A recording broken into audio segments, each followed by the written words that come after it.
Thank you, Zimbabwe, for tuning into yet another informative edition of your program.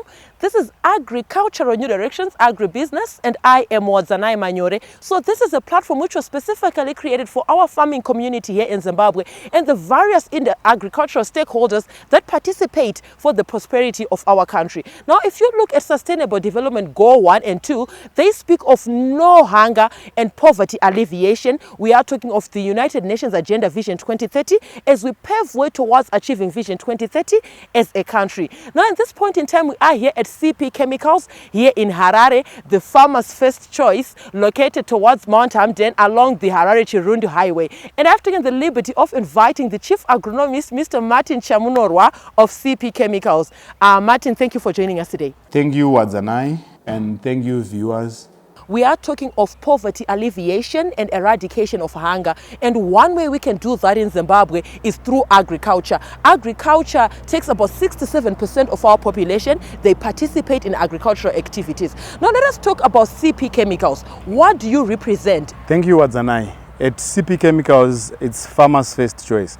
CP Chemicals was basically established in 2006 and they have been in operation ever since. We have made inroads and growth in as far as provision of proper crop protection chemicals are concerned. To this end, we put the farmer first. We provide comprehensive and quality tested products to the farming community and provide them with a backup service, which includes giving them the advice in terms of the best choice of chemicals that they can actually use, and we provide them with training that they require in as far as use of those agrochemicals is concerned. To that extent, we extend beyond our offices and our warehouses. We go into the farmers' fields, hold farmer managed demonstration plots where we test our products before they can actually adopt these. And we want these to be at each and every farmer's doorstep. So for that very reasons, we are now operating from two stations in Zimbabwe, one here in Mount Hamden, which is our head office, and we also have another office along 112 Seke Road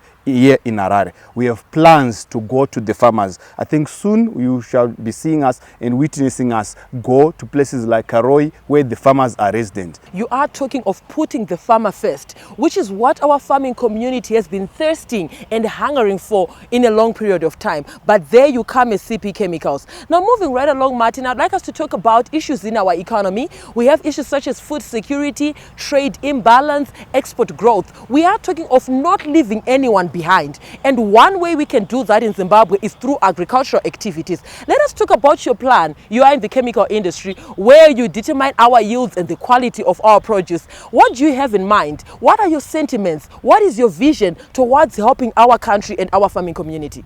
We are determined to make sure that agriculture plays its pivotal role in ensuring that the livelihoods and the economic activity of the farmers across all terrains of Zimbabwe are catered for. To that end, as CP Chemicals, we have been participating extensively in government-related programs where we partner with the government in providing the quality required inputs to ensure that the farmers' fields are clean. If we are talking of herbicides, we also ensure that their crops are not troubled by insect pests and diseases, to ensure that at the very end of a long, tiring season, the farmers have the yield and they have the quality that they can actually be proud to deliver wherever they will be targeting to deliver that. As CP Chemicals, we have also grown, like I highlighted earlier, and to that end, we have seen that we need an extensively well-equipped extension service division. To that end, we have managed to secure for our agronomists the necessary requirements for them to be able to be in touch with the farmers. We have also spruced up our e-reach to the farmers, so that at times, in such challenging times like COVID, we want to make sure that our farmers are not left behind. We have various platforms through which the farmers can interact with us without directly coming to our working offices. So for that reason, we interact with our farmers via various platforms. We have a vibrant interactive website which caters for the farmers' needs in real time. And for that very reason, we are happy that we are adding a lot of innovative achievement to that end. You also realize that without a due diligence to our products that we would actually have taken in and ready to distribute to the farmers, we have to follow the necessary protocols to ensure that the products that we send into the farmers' hands are safe both to the farmers as the user, and they are safe to the consumers who consume the product that would have been treated to this, and also our environment is safe. Okay, so, Martin, I'm just gonna have to cut you short because now you are talking of sustainability and products that are environmentally friendly. Now, if you look at Sustainable Development Goal number 12, it talks of sustainable production, responsible production and consumption. Now we are talking of being friendly to our environment. As CP Chemicals, you produce chemicals. In the past, we have had issues of companies producing chemicals that are toxic to the environment, that damage the environment. What is your plan? What is your vision? The kind of chemicals that you are producing, I understand that you cover tobacco, wheat, our grains. What sort of products do you have when you are giving out to our farmers or selling to our farmers? Okay. What we are basically doing is that we are a member of CropLife Zimbabwe, which also ensures the responsible use and distribution of agrochemicals by all players that are in the agrochemical industry, and we abide strictly to this organization. That means they lead us in the way we conduct our business, right from what we distribute. To that end, we are also moving in line with the requirements to phase out all paper-labeled crop protection chemicals and moving towards the greener crop protection chemicals. To that end, we don't give out a product before it gets tested. We work with a number of reputable institutions to verify the suitability of our crop protection chemicals for use in various crops. For example, for all crops that we supply to our tobacco growers, we ensure that they get tested with Tobacco Research Board, as is mandatory. And once they've been certified and registered, we can then distribute these to the growers. We are also working hand in hand with SEEDCO for our maize, for our wheat related products, where they also test most of our crop protection chemicals in their products, and they verify if these are safe to use and even respect the rotations that goes with managing their the farming fields. So we work hand in hand with those organizations. Thank you so much, Martin. There you had it, viewers. We are talking of farming with future generations in mind. Now, this was Martin. He is the agronomist here at CP Chemicals. Now, viewers, we're gonna go on a short commercial break. We'll be right back with this and more in the second segment. Don't go anywhere.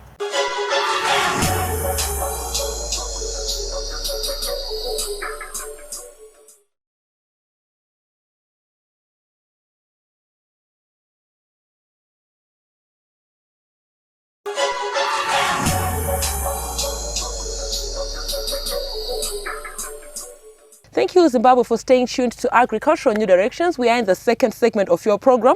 Now, viewers, we encourage you to be a part of these conversations. Feel free to get in touch with me, the producer, Wadzanai Manyore, on 0772-807-506. Alternatively, you can like our Facebook page, Agribusiness with Wadzanai. Leave your comments and suggestions on our YouTube channel, Agribusiness with Wadzanai. We are also now available on Twitter, and our Twitter handle there is at Agribusiness110. Now, in the segment prior to this one, I was with Mr. Martin. We were talking of chemicals, the chemical industry, and the goods and the ills that come with chemical use if you are not guided properly by our agronomists. Martin, we are in the second segment of our program. Welcome back. Thank you, Wadzanai, and thank you, viewers. Thank you, growers. Thank you so much. As we move right along into our discussion, we are now in a wheat field here at Black 4B, where we are seeing a beautiful wheat crop that has been established. Let us talk about weed management or weed control in wheat production. We value that we control the weeds at the earliest of stages and in each and every crop.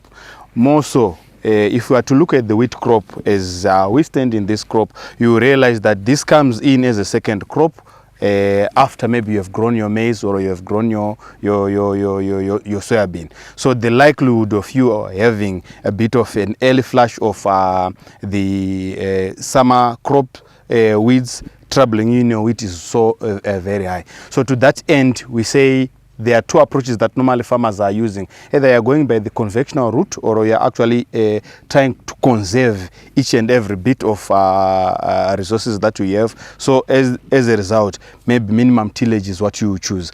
With that, we recommend that you come in your fields with a herbicide like glyphosate that will enable you to take care of all the weeds that will be in your field just before you come in with your fertilizer and your wheat seed. To that end, that will give you a clean seed bed on which you start clean. Once you have grown your crop, you have seeded, you have put in your fertilizer, the next thing that you'll be looking at is to do a quick weed survey before you actually decide which herbicides to use. On this juncture, I would just like to let you know that we basically classify our weeds into two broad groups: the broadleaf controlling weeds and the grasses controlling weeds. So for that very reason, it is imperative and very critical for a farmer to first walk through your fields and be in a position to verify the type of weeds that are in your fields. Then you can properly be in a position to be able to choose the right herbicide combination to do the work for you. At that point, if we are looking at farmers' fields that have maybe a mixture of the grasses and the broadleaf weeds, for wheat producing farmers, they normally use, for us, we recommend dicamba, which will control your broadleaf weeds, and you are coming in also with either MCPA, which also controls your broadleaf weeds. For the grasses and the perennial and annual grasses, you come in with Puma Super or Phenoxaprop, which will be able to actually do the work for you, or even Tip Top in some cases. For us at CP Chemicals, we can gladly avail your dicamba, your MCPA, as well as your glyphosate, which is your bend down herbicide at this juncture. Okay, thank you so much, Martin. Speaking of these herbicides, we understand that our farming community always have the cost-benefit analysis in mind. We want to talk of the cost that he might incur purchasing those inputs, those chemicals, as compared to the benefits that he's going to have. What is he looking at? Okay. For your glyphosate, which is a bend down herbicide, the good thing is that this herbicide does not have much of any residual effect. That means immediately after you have applied your glyphosate, you can come in and put and seed in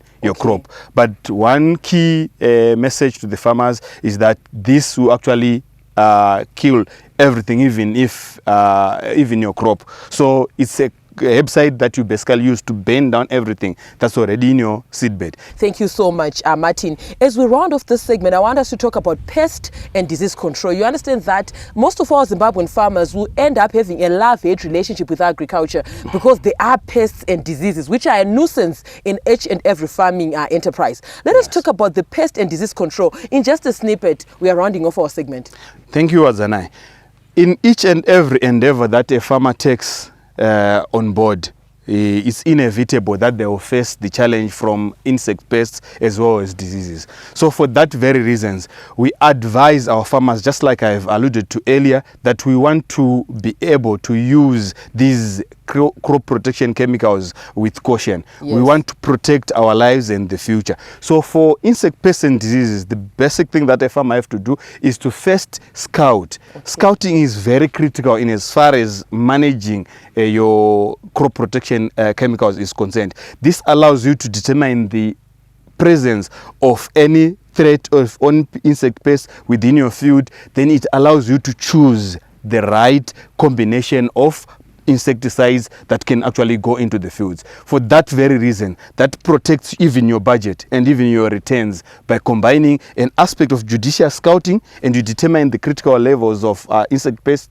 that have invaded your field. Then you come in with a right a combination of insecticides to control such pests. For diseases, of keynote to wheat production is the wheat bust, which can actually be controlled using the available fungicides. For us at CP, we basically use a propiconazole, which you can apply and control this disease without a challenge, so that you maintain that photosynthetic active radiation surface of your crop, and with that your grain will actually be optimally filled. Okay. And that means your yield is protected. Thank you so much, Martin. There you heard it, viewers. We're in the second segment where we are talking about wheat production. Remember, viewers, this is agribusiness, but there's no business or marketing to talk about if you do not maximize on your yields. On that note, we are going to go on a short commercial break. We'll be right back with this and more in the third and final segment. Stay tuned.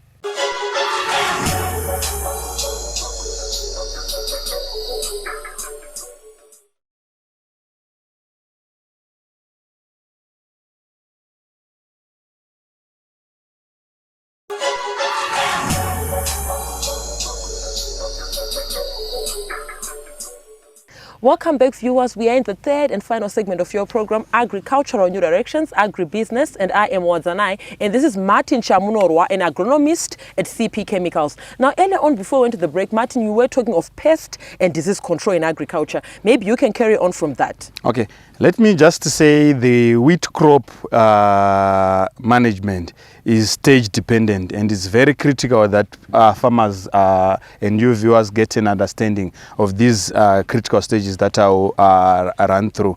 The first stage is just your land preparation. You want to prepare your land so that you create a very fine soil seed bed. This allows a good seed to soil contact, which improves on your germination, as well as the next stage that will come to that. Soon after you have established your crop and it have germinated, the next thing that we want on a wheat crop is for it to provide more tillers or stems. We expect from one seed at least upwards of 9 tillers. So with a good soil to seed germination contact, that is very feasible and possible. And mind you, you would have added either your soil amendments, your soil conditioning lime, your fertilizers, and these have to be picked up by this crop. So at that juncture, you will find that you also want a crop with a robust root system. So for that crown root to be developed, it's very imperative that there is a very good soil to seed contact.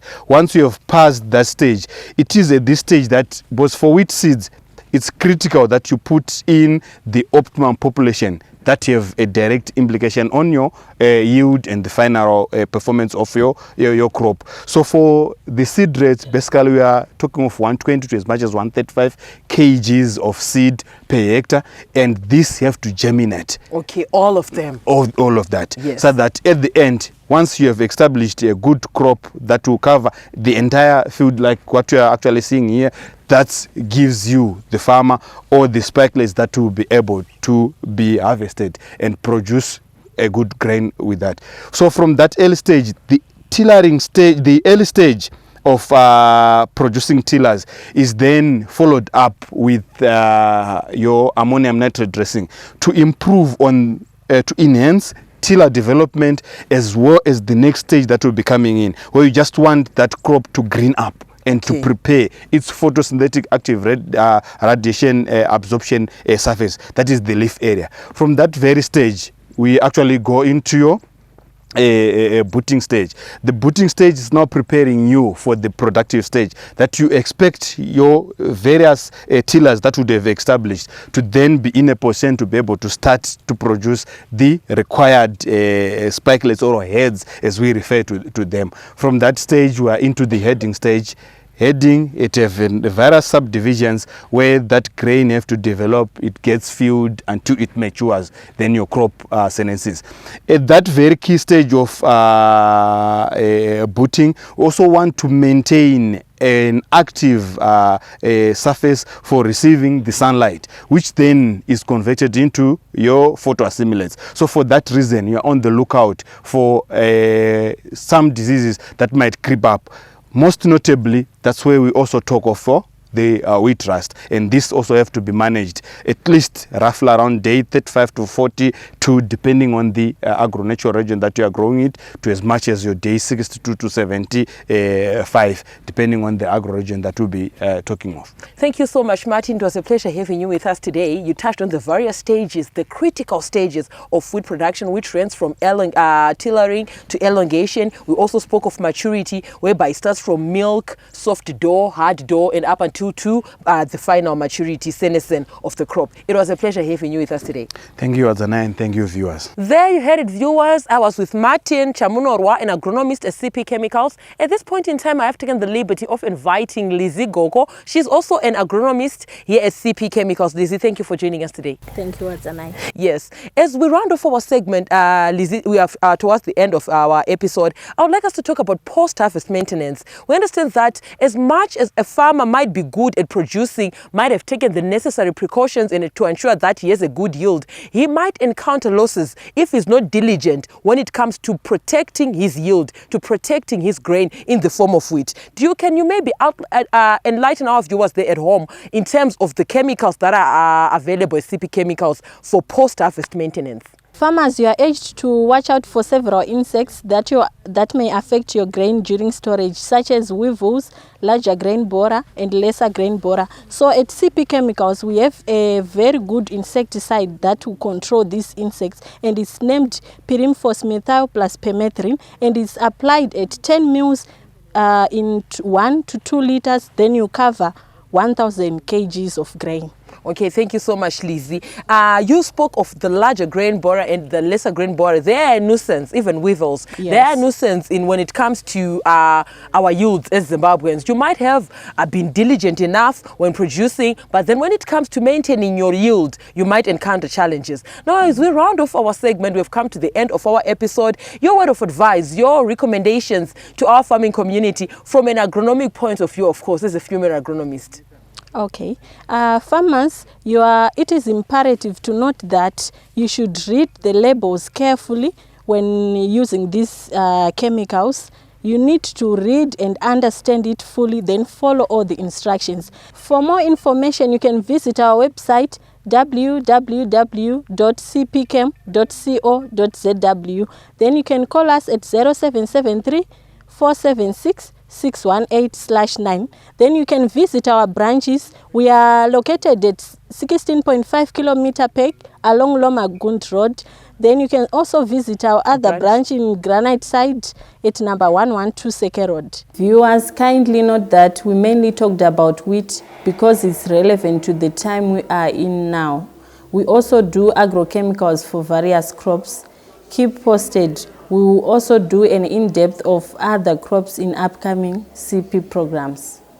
There you heard it, viewers. I was joined by Lizzie Goko and Martin Chamunorwa. They are both agronomists at CP Chemicals. They were enlightening us on the chemicals and the necessary precautions that each and every Zimbabwean farmer has to put in place if he's going to take agriculture as a formidable business. We encourage you to take production economics, to take business finance and time value of money as key fundamentals in agribusiness if you are going to succeed. From me, your host was Zanai Manyore. I'm also on Instagram. It's at W Manyore and Mukoma Daniel Mranganwa. Have yourselves a fabulous evening. Thank you for watching.